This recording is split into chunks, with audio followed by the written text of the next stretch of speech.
Olá, meus amigos, um dia de muita paz para todos nós. Hoje é exatamente 22 de novembro de 2021 e estamos nós reunidos para estudarmos a obra O Livro dos Espíritos, de Allan Kardec. Nós estamos no livro 2º, capítulo 1º, intitulado Espírito, que vai se desdobrar no estudo de O Livro dos Médiuns. Nós fizemos até a questão 79, hoje nós iremos iniciar a questão 80. Mas vamos iniciar fazendo a nossa prece de gratidão, que será proferida pelo nosso amigo Murilo.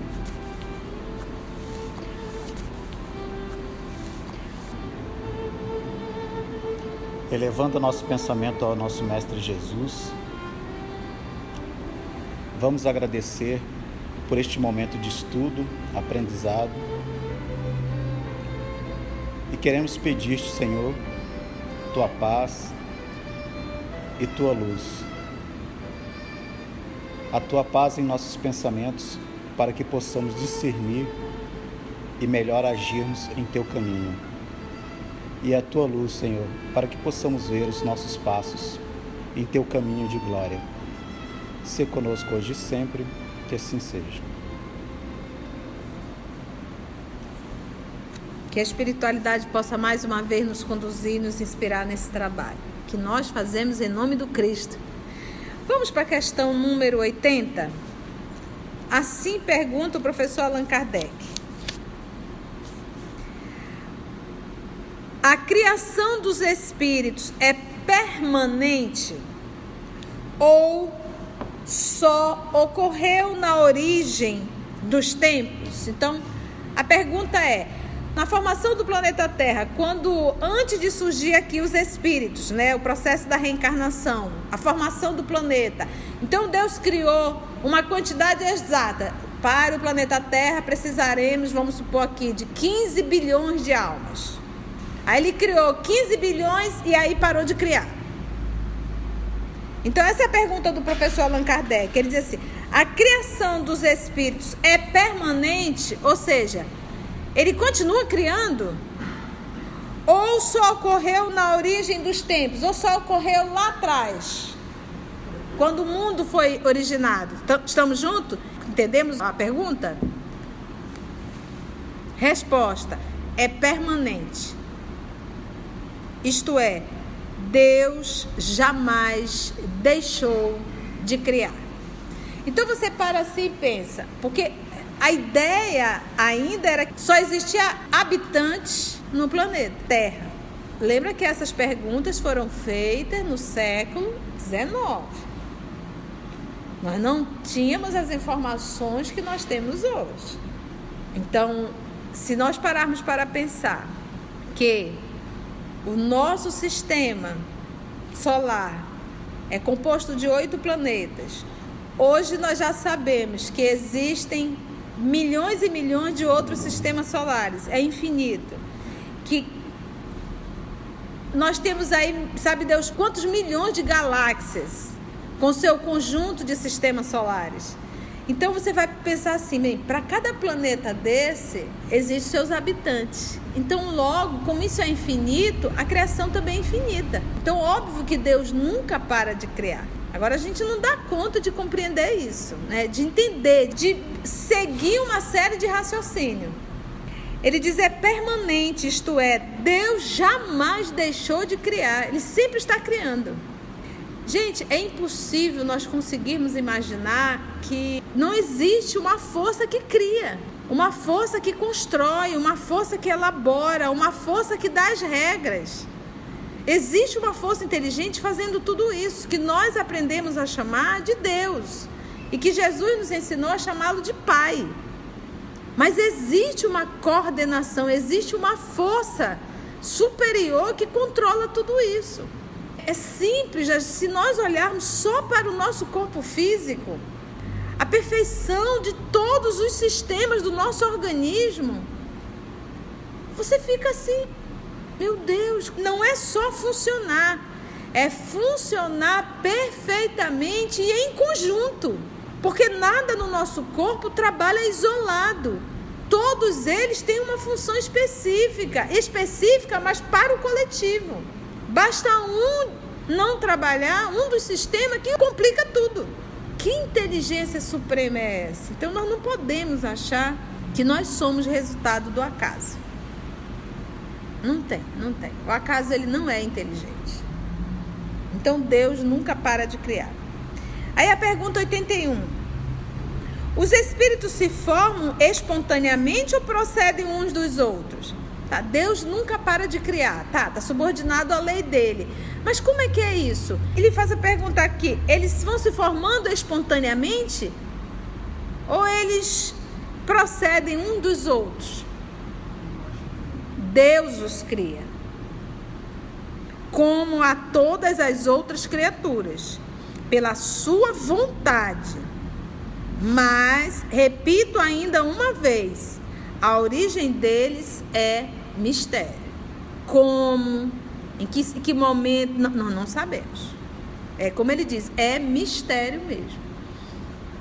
Deus os cria como a todas as outras criaturas pela sua vontade.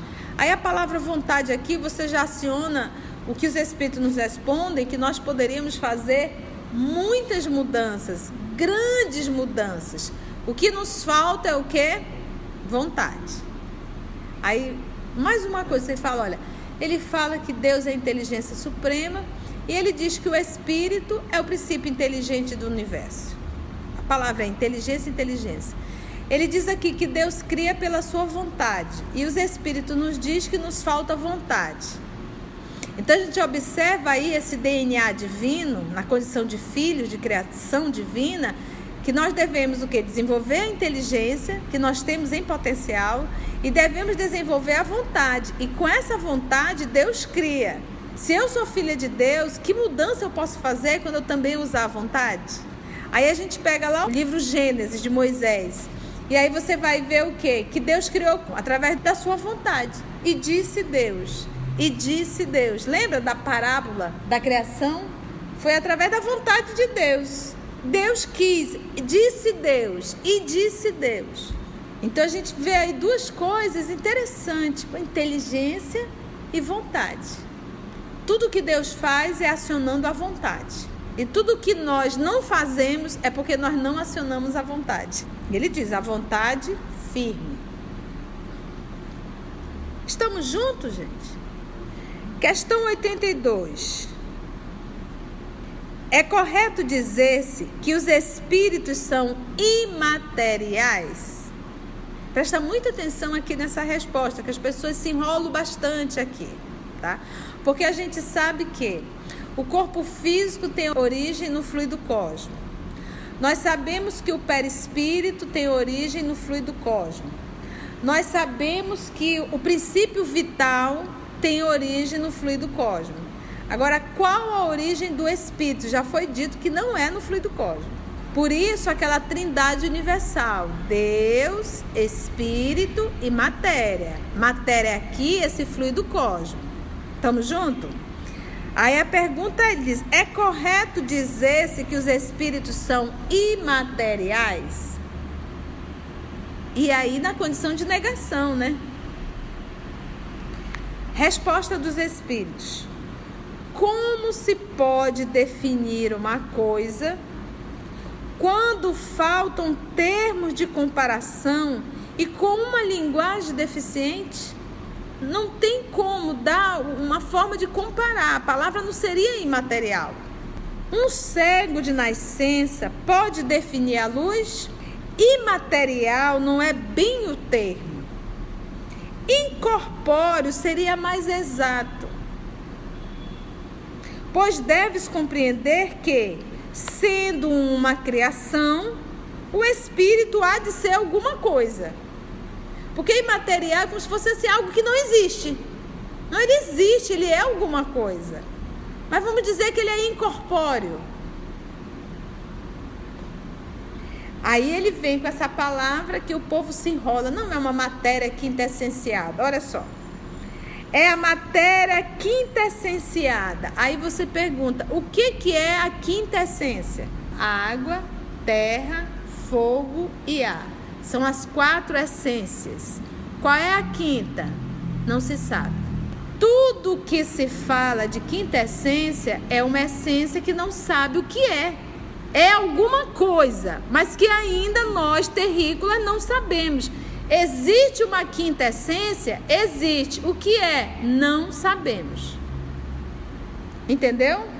Então, quando se fala em quinta essência, conceito, não sabemos o que é. Mas é alguma coisa. Por isso que ele usou o termo aqui, é a matéria quintessenciada. Não é a água, não é a terra, não é o fogo, não é o ar. É uma quinta essência. Isso foi um congresso que nós tivemos em Goiânia, o professor Otacílio, doutor em Química, e ele deu assim essa explicação que, enfim, de uma forma simples, que eu digo, quando a gente domina um assunto, a gente consegue simplificar, e ele conseguiu passar isso pra gente, e hoje eu compartilho com vocês. Fica aqui a nossa gratidão ao professor Otacílio. Então, a quinta essência é aquilo que nós não sabemos o que é. Tá? As 4 essências, a água, fogo, terra e ar. A quinta, não sabemos o que é. Então, tudo que se diz quinta essência é o que não se sabe o que é. Como na época de Kardec ele chamava de fluido. Tudo aquilo que ele chamava de fluido era aquilo que não sabia explicar o que era. É um fluido. Então as pessoas transformaram o quinta essenciado em algo sutil. Não é isso. O quinta essenciado é uma quinta essência que ninguém sabe o que é. Isso é algo que a gente não sabe o que é. Entendeu? Quando as pessoas falam em sutil, é bem sutil, é como se fosse uma matéria mais leve, mais suave. Não se sabe o que é. É uma essência, que eu acho que essa realmente é a explicação mais lógica, é uma essência que nós humanos ainda não conhecemos. Por isso que ele falou, é um mistério. E nem os nossos sentidos têm a capacidade de perceber. Não, nenhum. Por isso, volto a repetir, a Trindade Universal, Deus, Espírito, olha aí a quinta essência, e matéria. É a matéria quintessenciada, mas sem analogia para vós. É tão etérea, que não pode ser percebida pelos vossos sentidos. É tão etérea, então é aquilo, ele está usando palavras, como ele diz que é difícil explicar para um cego que é a luz, ele está tentando usar aqui terminologias, mas que ainda assim ficam bem distantes. É a matéria quintessenciada, mas sem comparação. Analogia é sem comparação para vós, não tem nada na Terra que possa comparar. Aí ele diz, e tão etérea, que não pode ser percebida pelos vossos sentidos. Aí o professor Allan Kardec fez uma observação muito lúcida.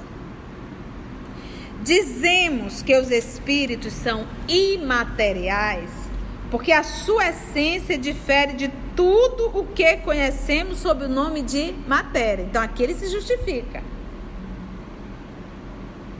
Então não é dessa matéria que o Espírito falou, é uma matéria quintessenciada. Aí a pessoa já se fixa no termo matéria. E o Kardec diz aqui, olha, dizemos que os Espíritos são imateriais porque a sua essência difere de tudo que conhecemos sob o nome de matéria. Um povo de cegos não teria termos para exprimir a luz e seus efeitos. O cego de nascença julga ter todas as percepções pelo ouvido, pelo olfato, pelo paladar e pelo tato.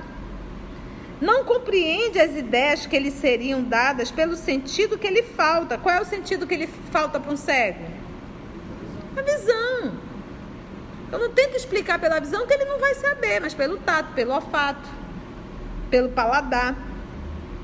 Do mesmo modo, em relação à essência dos seres sobre-humanos, somos verdadeiros cegos. Não os podemos definir senão por meio de comparações sempre imperfeitas ou por um esforço da nossa imaginação. Um esforço da imaginação. Ficou alguma dúvida até aí? Questão 83. Os espíritos têm fim? Compreende-se que o princípio de onde eles emanam seja eterno, que seria Deus. Mas o que perguntamos é se suas individualidades têm um termo, têm um fim. E se, em dado tempo, mais ou menos longo, o elemento de que são formados não se dissemina e volta à massa da qual saiu, como acontece com os corpos materiais. É difícil compreender que uma coisa que teve começo não possa ter fim. Resposta: há muitas coisas que não compreendeis porque a vossa inteligência é limitada. E ele está respondendo para Kardec, viu? Que é uma inteligência, sim. Mas isso não é razão para as repelirdes. Então, você não consegue compreender, mas o fato de você não conseguir compreender, isso não tem por que você repelir a ideia. É aquilo. Eu não consigo compreender, mas eu não tenho como negar. Eu não tenho como repelir. A criança não compreende tudo que seu pai compreende, nem o ignorante tudo que compreende o sábio. Dissemos que a existência dos espíritos não tem fim. Tá, gente? Dissemos que a existência dos espíritos não tem fim. É tudo quanto podemos dizer por enquanto. É o que nós podemos te falar por enquanto. Virão novas informações. Mas por enquanto, o espírito não tem fim. Ok? Alguma dúvida? Não? Então agradecemos a Deus, nosso Pai, por esse momento de reflexão e de estudo. Agradecemos a Deus, a Jesus e a todos os amigos espirituais que conduziram o nosso trabalho. E até o nosso próximo encontro, que nós vamos iniciar Mundo Normal Primitivo. Óbvio que Deus nunca para de criar. Agora a gente não dá conta de compreender isso, né? De entender, de seguir uma série de raciocínio. Gente, é impossível nós conseguirmos imaginar que não existe uma força que cria, uma força que constrói, uma força que elabora, uma força que dá as regras. Existe uma força inteligente fazendo tudo isso, que nós aprendemos a chamar de Deus. E que Jesus nos ensinou a chamá-lo de Pai. Deus os cria como a todas as outras criaturas pela sua vontade. Aí a palavra vontade aqui, você já aciona o que os Espíritos nos respondem, que nós poderíamos fazer muitas mudanças, grandes mudanças. O que nos falta é o quê? Vontade. Aí, mais uma coisa, você fala, olha, ele fala que Deus é a inteligência suprema, e ele diz que o Espírito é o princípio inteligente do universo. A palavra é inteligência. Ele diz aqui que Deus cria pela sua vontade. E os Espíritos nos diz que nos falta vontade. Então a gente observa aí esse DNA divino, na condição de filhos, de criação divina, que nós devemos o quê? Desenvolver a inteligência, que nós temos em potencial, e devemos desenvolver a vontade. E com essa vontade, Deus cria. Se eu sou filha de Deus, que mudança eu posso fazer quando eu também usar a vontade? Aí a gente pega lá o livro Gênesis de Moisés. E aí você vai ver o quê? Que Deus criou através da sua vontade. E disse Deus. Lembra da parábola da criação? Foi através da vontade de Deus. Deus quis, disse Deus. E disse Deus. Então a gente vê aí duas coisas interessantes. Inteligência e vontade. Tudo que Deus faz é acionando a vontade. E tudo que nós não fazemos é porque nós não acionamos a vontade. Ele diz, a vontade firme. A gente sabe que o corpo físico tem origem no fluido cósmico. O perispírito tem origem no fluido cósmico. O princípio vital tem origem no fluido cósmico. Agora, qual a origem do espírito? Já foi dito que não é no fluido cósmico. Por isso, aquela trindade universal, Deus, Espírito e matéria. Matéria aqui, esse fluido cósmico. Aí ele vem com essa palavra que o povo se enrola. Não é uma matéria quintessenciada. Olha só, a quintessência é aquilo que nós não sabemos o que é. Tá? As 4 essências, água, fogo, terra e ar. A quinta, não sabemos o que é. Então, Tudo que se diz quintessência é o que não se sabe o que é. Como na época de Kardec ele chamava de fluido. Tudo aquilo que ele chamava de fluido era aquilo que não sabia explicar o que era. É um fluido. Eu não consigo compreender, mas eu não tenho como negar. Estamos juntos, gente?